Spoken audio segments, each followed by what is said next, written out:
하나님이 참감람나무와 돌감람나무 로마서 11장 13절에서 24절. 바울은 이스라엘과 이방인의 구원에 대하여 참감람나무와 돌감람나무에 접붙인 비유로 설명한다. 참감람나무는 이스라엘이며 돌감람나무는 이방인이다. 참감나무의 가지가 꺾이고 그 자리에 돌감람나무의 가지가 접붙임을 받는다. 그리하여 돌감나무의 가지는 참감람나무 뿌리의 진액을 함께 받게 된다. 여기서 참감나무의 뿌리는 통상 이스라엘의 족장들 곧 아브라함과 이삭과 야곱을 말한다. 참감람나무는 농부의 사랑을 많이 받았지만 돌감람나무는 농부의 사랑이 빈약하였다. 그러나 돌감람나무 가지가 참감람나무 가지에 접붙임 바가 되어 농부의 사랑을 풍성히 받게 되었다. 요한복음 15장에서 하나님 아버지는 농부이며 참 포도나무는 예수님이시며 포도나무 가지는 하나님의 백성이다.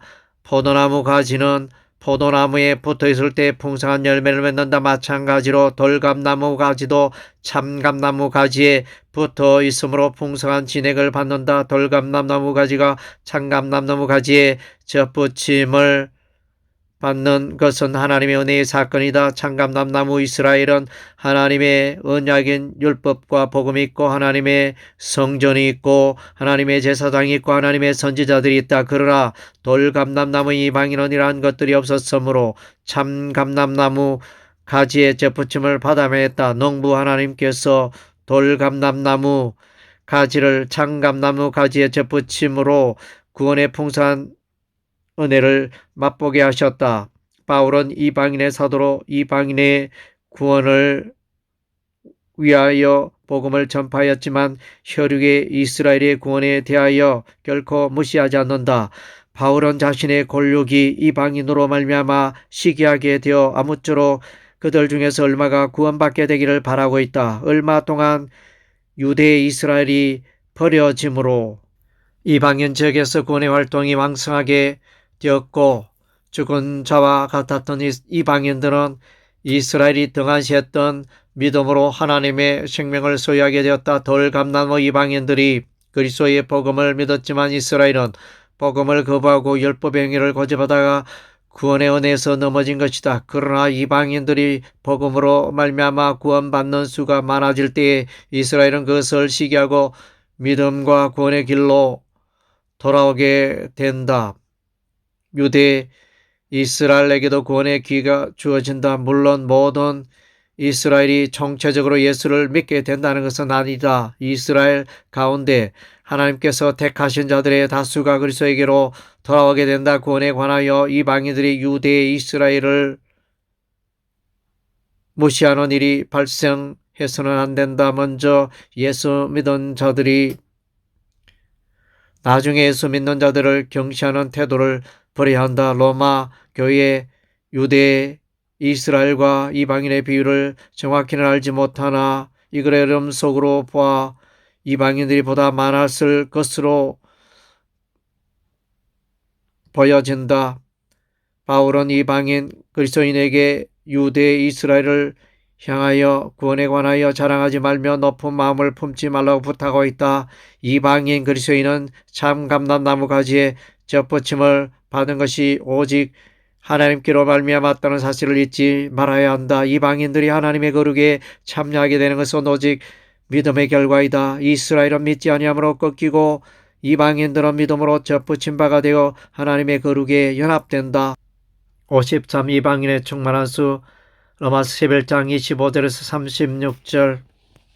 구원은 하나님의 신비에 속한다. 창세전에 그리스도 안에서 우리를 택한 것도 신비다. 하나님의 기쁘신 뜻대로 우리를 예정하사 예수 그리스도로 말미암아 자기의 아들들이 되게 하신 것도 하나님의 신비다. 하나님께서 우리에게 주시는 구원은 값없이 공짜로 주시는 신비다. 모든 민족이 믿어 순종하게 하시면 하나님의 신비다. 율법의 행위가 아니라 믿음으로 얻게 되면 하나님의 신비다. 미리 정하신 그들을 또한 부르신 그들을 또한 어렵다 하시고 어렵다 하신 그들을 또한 어렵게 하신 것은 하나님의 신비다. 십자가에 도와 멸망하는 자들을 미는 것이요 구원을 받는 우리에게는 하나님의 능력이며 신비다. 이방인의 충만한 수가 들어오기까지 이스라엘들은 우둔하며 완악하게 된 것이 하나님의 신비다. 이스라엘의 넘어짐으로 이방인의 구원받는 수가 풍성하게 된 것도 하나님의 신비다. 하나님의 백성을 구원을 위하여 부르심은 취소될 수가 없으며 확정적이며 후회하심이 없다.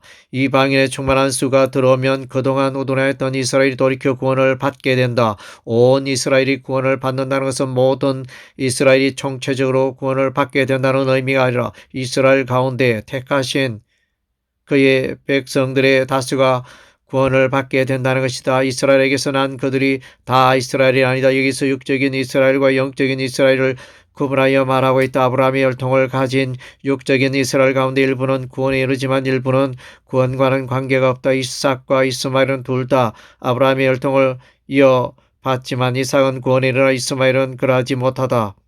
쌍둥이 야곱교에서는 부모가 모두 동일하지만 야곱은 구원에 이르나 예수는 그러하지 못하다. 즉 아브라함의 혈통을 가진 자라 할지라도 믿음으로 나오지 않는 자는 구원에 이르지 못한다. 아브라함의 자손이라 할지라도 성령을 소유하지 못하면 하나님 나라에 들어가지 못한다. 누구든지 그리스도의 영이 없으면 그리스도의 사람이 아니기 때문이다. 하나님의 영으로 인도함을 받는 자가 하나님의 아들이다. 구원은 하나님의 절대 주권에 속한 것이며 인간의 어떠한 행위도 구원의 문을 여는 열쇠가 될 수가 없다. 토기자는 그의 생각대로 어떤 그릇은 보존하기도 하고 어떤 그릇은 깨뜨리기도 한다. 마찬가지로 토기장이 하나님께서는 긍휼의 그릇은 보존하시고 진노의 그릇은 깨뜨리신다. 이스라엘은 얼마 동안 예수 그리스도의 복음을 거절하고 대적하지만 하나님의 택하신 은혜로 말미암아 돌이켜 하나님의 사랑을 잊고 구원에 동참하는 자가 된다. 호시아 선지자는 이방인들이 주는 내 하나님이라 하리라고 예언하였다.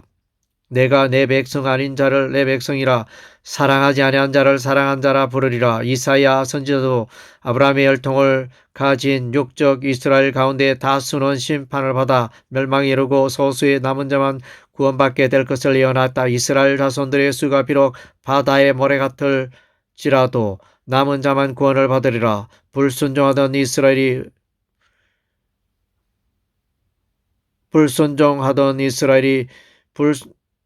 불순종하던 이방인으로 하여금 구원을 받게 하는 것은 하나님의 긍휼이다. 이방인과 이방을 향한 구원은 하나님의 지혜이며 하나님의 긍휼이다. 구원은 주에게서 나오고 구원은 주로 말미암고 구원은 주에게로 돌아가는 것이다.